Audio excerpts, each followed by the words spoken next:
gawa tayo ng 1S, 4P, 18650 na battery. Na-joke ko lang guys, yung video na to, baka lang doon sa Spotwell na bagong dating na in-order natin. Dahil yung Spotwell natin ang nakaraan talagang hindi ako nasisiyahan. Hindi maganda yung pagkaka-spot niya. Pinakamanipis na Spotwell na yung binili natin. Ganun pa din talaga. Dumidikit naman siya pero pagka pinawersam tinanggan, matatanggal siya. Tapos wala siyang naiiwan na pagkaka-spot dun sa battery. Ngayon, bumili tayo ng bago para matesting natin. Marami kasi nagsasabi na yung Spotwell na ito maganda. Ayon doon sa mga review. At yung kapatid ko nung nagtanong siya ng Spotwell, hindi ko na nirecommend yung binili ko na una. Ito na yung pinabili ko sa kanya at yung tinanong ko siya, okay naman. Maganda daw yung pagkaka-Spotwell. Sabi ko, talagang hindi maganda yung una ko nakuha. Marami nagsasabi na, kesyo pag bago daw talaga, hirap daw talaga sa Spotwell. Pagpasmado yung kamay, pag nanginginig, lahat na ng ginawa natin. Pero talagang wala, hindi talaga. Hindi talaga maganda yung pagkaka-spot natin dun sa nabili nating Spotwell. Kaya sabi ko para patotohanan, bili tayo ng bago para matesting natin kung talaga ang problema ba yung kamay natin sa pagkaka-Spotwell o yung talagang unit talaga may problema. Kaya ito, review natin. Gumawa tayo ng Furnace 4P.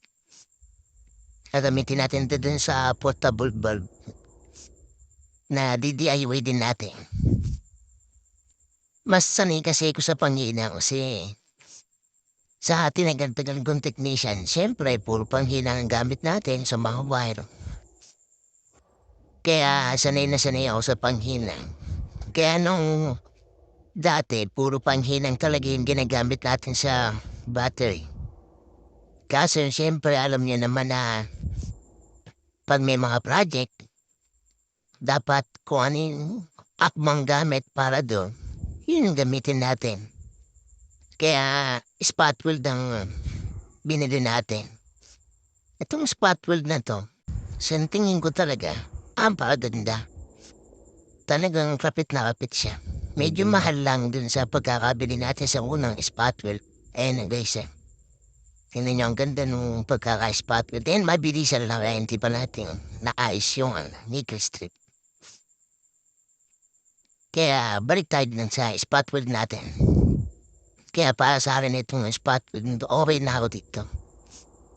Kasi pag hindi yung rito, baka makarami tayo ng bili, baka matesting natin lahat ng Spotwell. Pero dito, sa tingin ko okay na. Yan, mag-Spotwell tayo sa isang battery. Tingnan natin kung maganda yung pagkakadikit. Makapal yung nickel strip na gamit natin na to. Kaya, tinaray ko agad kung okay ba talaga siya. Yung sa una kong Spotwell, yung nickel strip na doon yung makapal. Hindi niya kaya. Kahit number 5 na siya. Ayan, tanggalin natin. 3% yung taguro. Iyon, naiwan.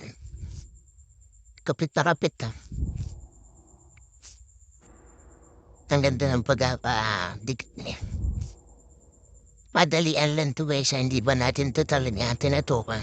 Pinarito ko lang yun. Kasi madami nagtatanong Spotwell na ginagamit kong nakaraan. Hindi ko talaga siya maik-recommend. Ito sa tingin ko okay.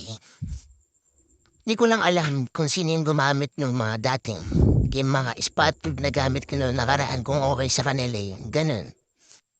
Ako talaga hindi ako nasiyan. Ito naka number 5 lang to guys. Hindi pa siya naka-pull. Kaya ito mas okay sa akin para sa akin. Kahit pa paano para may idea kayo. Hanggang dito na lang, bye, review lang.